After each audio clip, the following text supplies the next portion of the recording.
नमस्कार मित्रांनो, ठरलं तर मग या सिरियलमध्ये काय घडले आपण ते बघणार आहोत.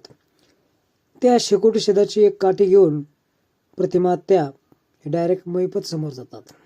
महिपत बोलतो, आत्ता पावर आला का तुला? त्यावेळेस प्रतिमा त्याला खडसावून विचारते की असं काय केलं जेणेकरून तू आमच्या मुळावर उठला आहेस?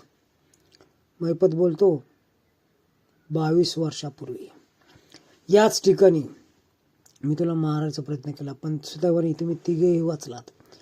तुझी पोरगी तर उडून पडली कुठंतरी ॲक्सिडेंट झाल्यानंतर. तुझा नवरा ॲक्सिडेंट झाल्यानंतर जागर होता, पण तुला शोधूस्तोवर तो गायब झाला. ती सैतान त्याला बनवू लागली. प्रतिमाला देखील तो प्रसंग आठवू लागला. महिपत पुढे सांगू लागला की तू मेली असं मी समजलो, पण तू उडून पडली होती बाहेर. त्यावेळेस मी देखील तुझ्या जवळ आलो आणि तुला माझ्या ह्याच हाताच्या काठीने तुझा चेहरा जाळला. तू माझा चेहरा जाळलास असं त्यावेळेस ती विचारते. इकडे सायली सर्व ऐकत असते. महिपत पुढे सांगू लागतो, इकडे रविराज देखील सगळी फाईल चेक करत असतो ॲक्सिडेंटची. महिपत तिच्यावर बंदूक रोखतो. त्यावेळेस खूप धैर्याने प्रतिमा त्या सामोरे जाते. महिपत गोळी मारणार त्यावेळेस ती खूप धीराने सर्व गोष्टी लढते. तिला पाठीमागचा सर्व प्रसंग आठवत असतो. ती पुन्हा त्याला सैताना आमच्या मुळावर का उठला आहेस? आम्ही तुझं काय वाकड केलं आहे असं विचारत असते. त्यावेळेस तो पुढं सांगतच होता. त्यावेळेस प्रतिमा त्याच्यावर त्या काठीने वार करायचा प्रयत्न करते. इकडे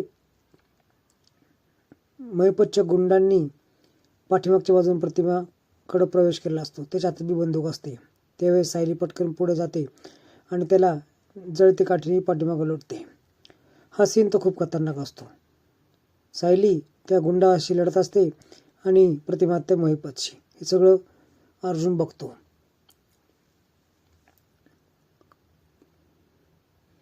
इकडे चैतन्य चांगलाच गुंडांना मारत असतो, पण पाठीमागून एक गुंड त्याच्या डोक्यात काठी मारतो आणि तो बेशुद्ध होतो. एक गुंड त्याला बेशुद्ध केल्यानंतर महिपतच्या दिशेने येऊ लागतो आणि अर्जुन हे बघत असतो. काही करून पटकन पोलिसांना बोलवण्यात येतं. त्यावेळेस महिपत आणि पोलीस यांच्यामध्ये गोळीबारात चकमक होते. तो तिथून पळण्यात यशस्वी होतो. तो पळता पळता चांगलाच गोळीबार करतो. पोलीस देखील गोळीबार करते, पण तो यशस्वी होतो त्या ठिकाणून पळून जाण्यासाठी. पोलिसांच्या हातात तो तुरी देतो. सायली, अर्जुन आणि प्रतिमा आणि सावंत पोलीस एकत्र येतात.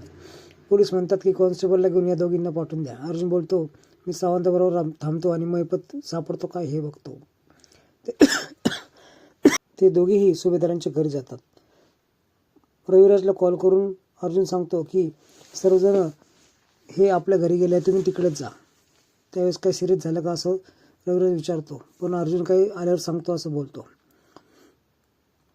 पोलिसांच्या दावडीतून तो फाईल ज्या असतात त्या काही व्यवस्थित मिळत नाही. इकडे सर्व जे पडलेले गुंड असतात त्या गुंडांना पकडण्यात येतं. अर्जुन चैतन्याला बेहोश पाहून खूप एडावणे होतो. त्यावेळेस चैतन्य शुद्ध आणण्यात येते आणि ॲम्ब्युलन्स बोलवा असं पोलीस म्हणल्यानंतर काही गरज नाही, मी ठीक आहे असं तो बोलतो, फक्त डोकं जड पडतं असं तो सांगतो. चैतन्याला घेऊन अर्जुन, सावंत पोलीस सगळे निघतात. त्यावेळेस आजूबाजूला पूर्णपणे शोधण्यात येतं की कुणी अजून सापडत आहे का. इकडे महिपत पळत पळत जंगलाच्या बाहेर येतो त्याच्या गुंडांबरोबर. गुंड त्याला एका गाडीमध्ये बसून देतात.